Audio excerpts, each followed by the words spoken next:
Lucas. Isabel? Lucas, if you could spare a minute. Sure, what is it? Good morning, Mark. Oh, morning, Miss Isabel. Is this the day Mr. Jupiter's coming in? Mark. Yes, today.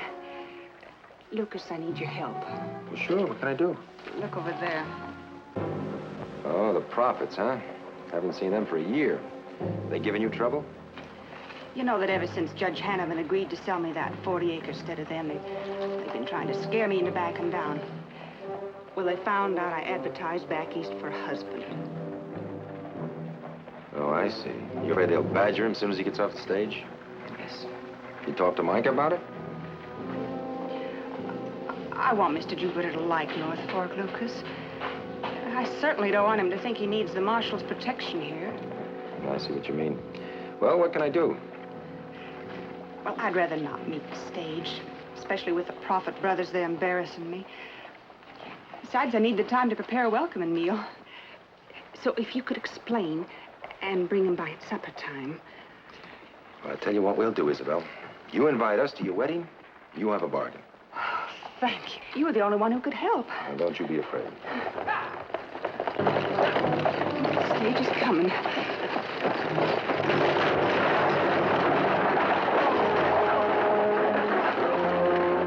Hey, you be careful. That woman spoke for. Growing up, Mark, you learn one thing for sure. You can't judge the size of a man by the size of his mouth. North Fork. You wait a minute, Mr. Jupiter. I'll get a couple of boys to help haul that trunk down. Oh, much obliged to you, but you don't need it. Pretty heavy.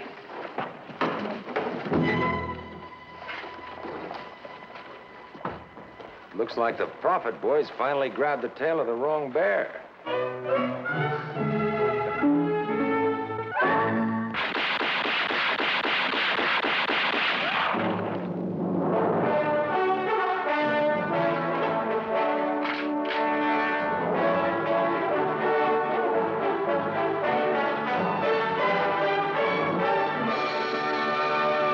I'm Lucas McCain. Isabel Dan told me to come down and meet you for it. Well, I'm mighty glad to meet you, Mr. McCain. This other fella here, your brother? Oh, no, sir. I'm his son, Mark. Mr. Jupiter, how heavy is this trunk? Why, Mark, that's as light as a butterfly's heart. There's nothing in there but my winter duds, 40 or 50 books, and my tools. Mister, I understand there was a mail-order groom clear from Ohio on that stage. You run into him? I guess that's nobody else but me. Name's Jupiter. John Jupiter. Ah. Nice to meet you, boys. Seems like we got enough beef out here without you shipping it all the way out from Ohio. Yeah. Looks like they dress their beef pretty fancy on the hoof, Jess.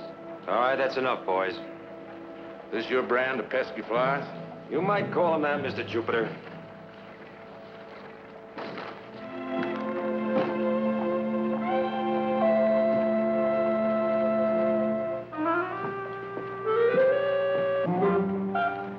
Isabel just wants to be sure everything is right before you see her housekeeping or taste her cooking. Well, that suits me. I've waited a long time to meet that woman. A little while longer isn't going to hurt me now. Well, just to hold you till her supper, you care to join Mark and myself in the dining room? Well, now, I'll do just that, and thanks to you, Mr. McCain. A couple of beefsteaks will whet my appetite for some of Isabel's home cooking. As soon as I clean up. We'll meet you in there.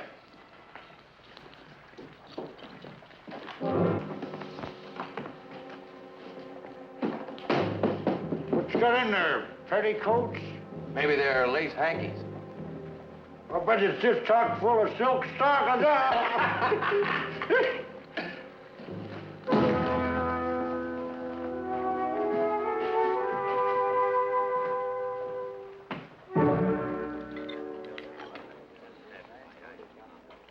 Those two been a pestering me. Who are they? Prophet boys, Jess and Jim. Fair weather ranchers. They work their ranch a spell and they hit for town and spend their money on trouble. Someday they'll buy more than they can pay for. They got any particular reason for bothering me? Oh, yes, they have, John. You see, a while back, Isabel got the rights to a piece of property they wanted real bad. Ever since, they've been trying to make her give up the option. You know, A lot of folks might think it a little peculiar for a man to travel 2,000 miles to marry up with a woman he never laid his eyes on. Oh, John, there's a dozen wives in North Fork who came here the same way. Wives, but not husbands. Back in Ohio, there just wasn't any woman that would have me. I only felt half a man without a wife. My cousin told me one time, he said, "You're so ugly that a healthy horse will turn sick just looking at you." Oh, I whopped him one for saying that, but doggone if he weren't right. This Isabel now. She pretty? Well, now, John, she's got the prettiest smile I ever saw. That's good enough for me. Well, I'd be scared half to death with a pretty wife. You two should hit it off fine. Well, she's the only old maid in town the kids won't make fun of. Mark, that's enough. What you and the kids don't know about old maids would fill a lot of books. Well, I didn't mean any harm by it, Paul. I like her. Well, then you'd be a little more careful how you talk about her. Well, heck, Mr. Jupiter, you're lucky to get some... Well, what I mean is... Face up to it, son. It's just not your day. Thank you, Mark. A man likes to have his opinion backed up by an expert. Finish up your eating so you can order pie. You know, the one thing he is an expert on, John, is apple pie.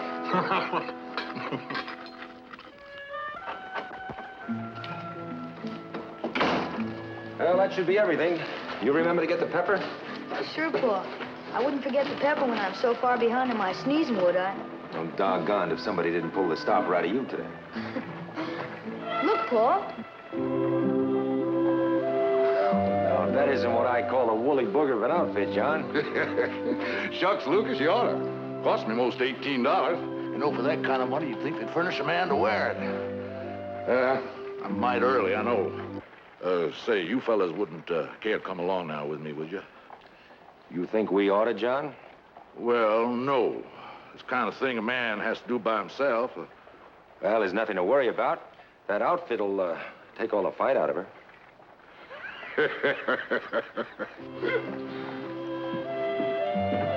Paul, what makes a man so nervous about women? Oh, that's something every man's got to find out himself, son. Your day'll come.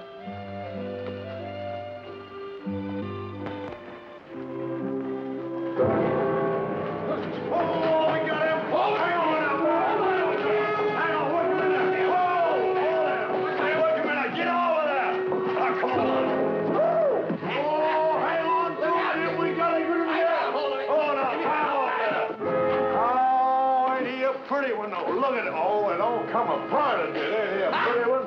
You know, he ought to smell pretty, too.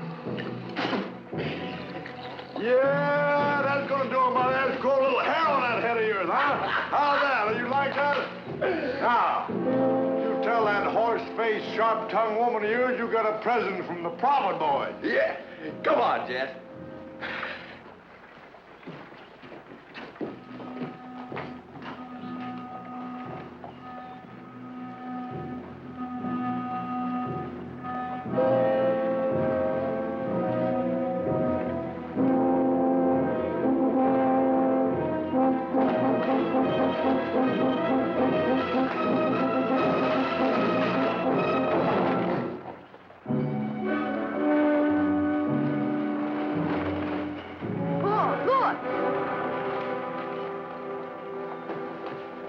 John, you hurt?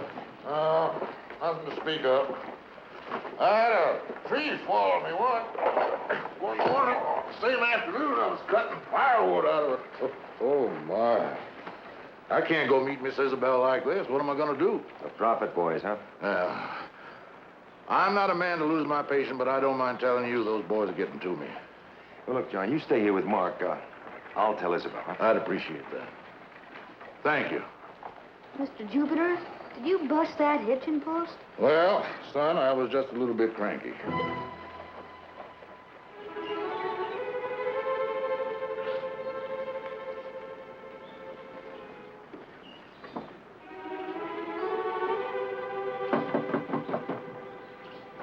Welcome, Mr. Jupiter. Isabel, about John Jupiter, He's not coming, is he, Lucas?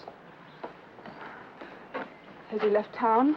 Oh, no, Isabel, not that. He's been delayed is all. He had a little trouble. Trouble? Well, the Prophet boys dirtied him up a little. He's bruised a bit and needs to catch his breath and clean up. Profits. I might have guessed. Lucas, you fetch that man Jupiter this instant. Well, you see, Isabel, they poured whiskey all over him. He smells. I don't care if he smells like a saloon on Sunday morning. If he's my man, it's time I started doing for him. You bring him. You hear? Yes, ma'am.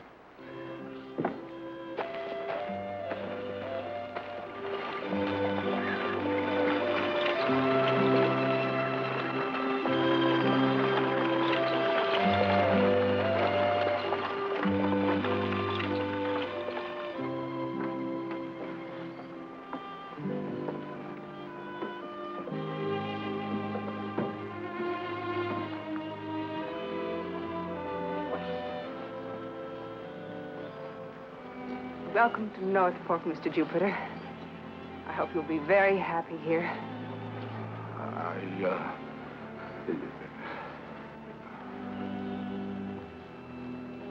Cost me almost $18. Isn't that awful?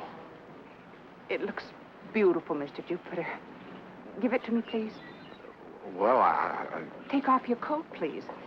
I'll hang it to air. I think a man ought to eat supper in his shirt sleeves anyway.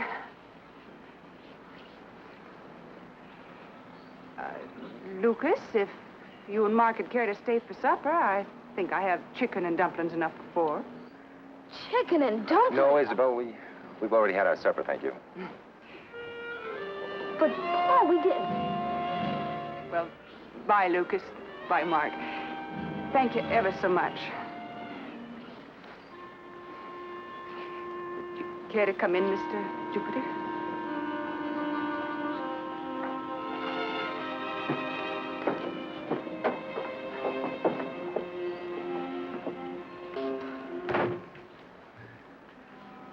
Paul, we didn't eat supper. I sure wish you'd have taken her up on that invite. Mark, you know better than that. Isabel doesn't want company the first night she and her intended to have supper together.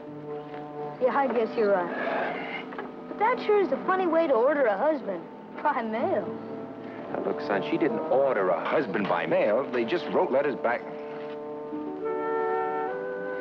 Look, Mark, there's a lot of people in this world who are lonely, who want very badly to love and be loved.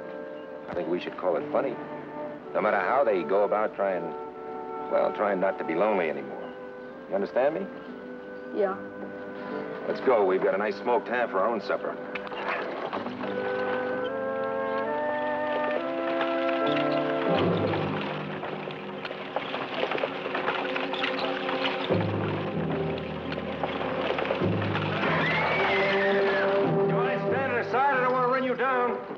Now, you know that Isabel Danton's got a personal business matter that ain't been settled yet. Like I said, step aside. You don't want to get run down. Now, hold on. First, this mail-order groom comes out here to get in our way. Now, you're acting to help them both out. Have it your own way.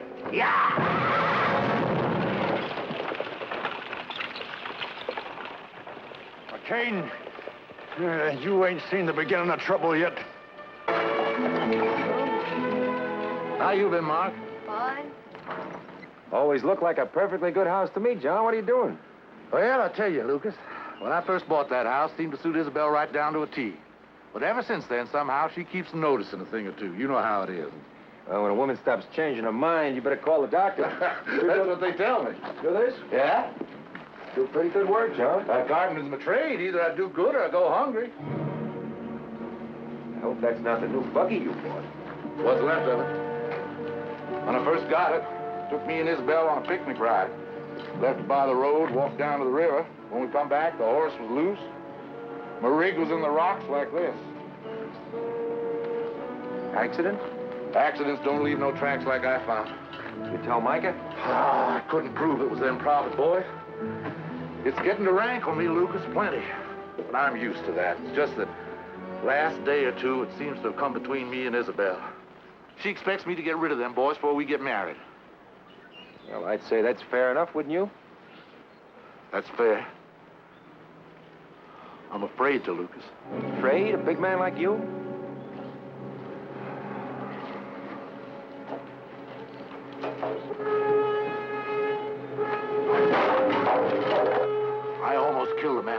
gonna hire. Now, suppose I was to hurt one of them boys, maybe even kill him. You think Isabel's still gonna marry me then? No, sir. Best thing for me to do is to stay out of fights. But I'm darned if I do, and I'm darned if I don't. Well, John, you may have to fight whether you like it or not. Looks like Jez Prophet's not going to let up till he runs you out of town. Well, I won't go. I wouldn't leave either if I were you, Mr. Jupiter. You going the hard way? Mind if I bum a ride? No, come on, hop in.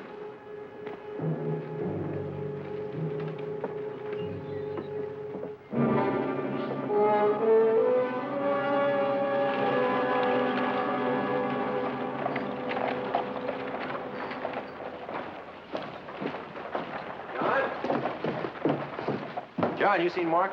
Half an hour ago, he's on Minnie Grant's front porch telling how to bake a blueberry pie. Oh, well, he's a shade better at eating than baking, but I'm sure Minnie knows that. Thanks. Oh, Mr. Jupiter, it's burning! It's burning! What's burning, Mark? Mr. Jupiter's house. Wonder where they're running to like that. Seems like they went off to a fire. Yeah, it seemed like they were in an awful hurry. Fire, huh? Hot and handsome, so they say.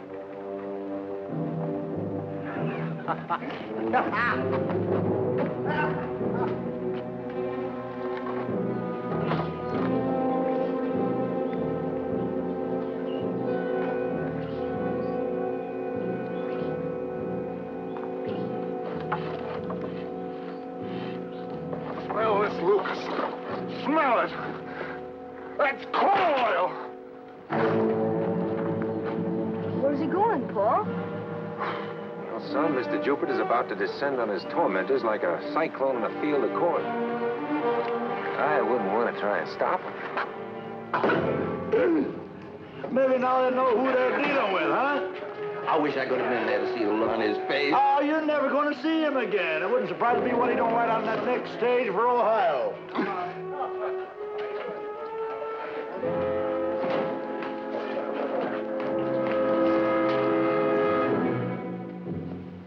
That looks like coal oil.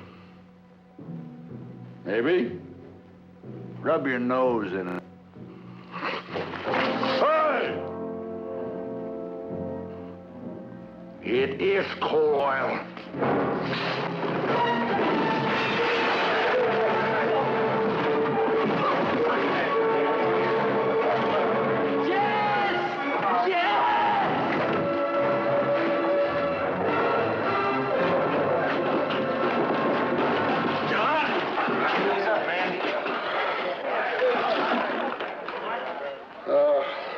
I'm all right. Just one thing I'm sorry for. What's that? Didn't get to see that fire. Must have been a real woolly booger.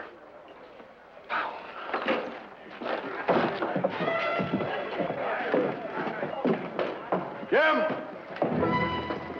Oh, Jim! Up here, Jess. What in time you doing up there? It's where he flanged me, Jess. Help me down.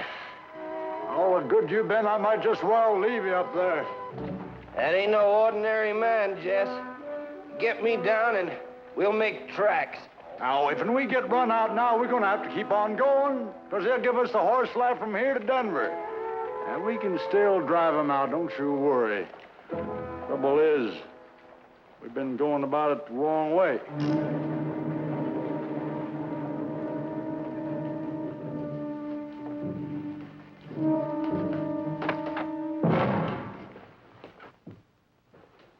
Get out of here.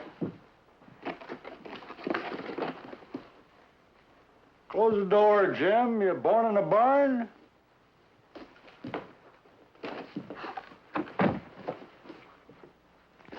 Where's that poor excuse for a man you drug out here for a husband?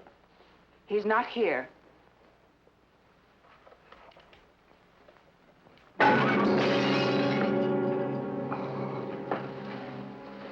Didn't ask, was he here? Ask, where was he? Got a bone to pick with him. He tore my only other shirt. Oh, scum. Scum.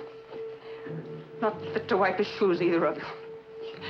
You live like pig, you act like... Well, where's he at? Over at his house. Where his house used to be. With Lucas McCain. When's he coming over here? I don't know. I'm still cleaning up over there. McCain's kid, coming. Keep your mouth closed about us being here.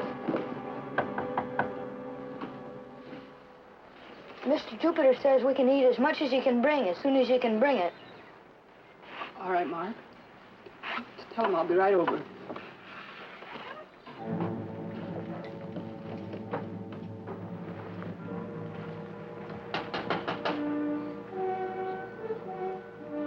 You loco? What you want to do that for? Just came to me. That boy will go screaming that I'm over here, and that big man will come a-running with a gun in his hand. There won't be nothing for me to do but shoot him. Self-defense.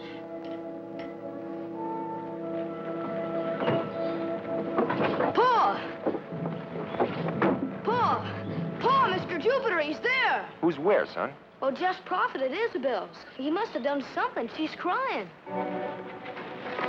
Hold it, John. I wouldn't want to see you go running wild with a rifle in your hand. You'd be too easy a mark. Lucas, they tied me to a post and ruined my $18 suit. They wrecked my buggy. They burned down my house. Now they're badgering the only woman that'll have me, and by thunder, I'm going to drive them clear to Canada. Look, it's not Isabel they're after. It's you, John.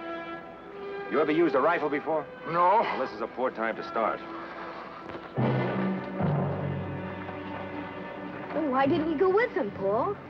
I don't want this rifle to spark any shooting, Mark. But suppose he needs help. Maybe you're right.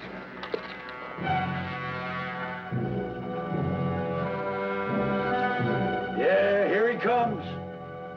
When he goes for me, I'll shoot him. You keep an eye peeled for McCain.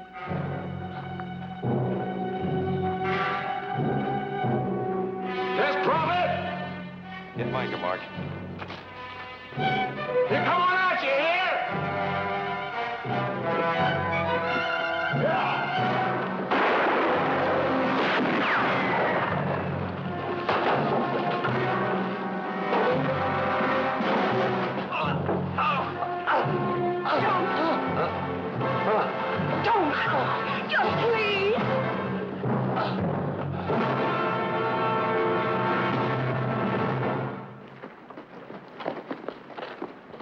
All right, boys.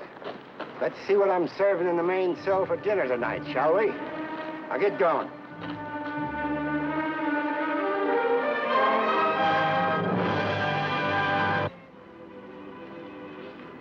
I'll be around to clean up here tomorrow. You will not. We've dawdled long enough. We're getting married tomorrow. Now you come in the house. We're going to fix up that arm. You were right, Paul. That mail order stuff sure does work. Come on, son. Let's go home.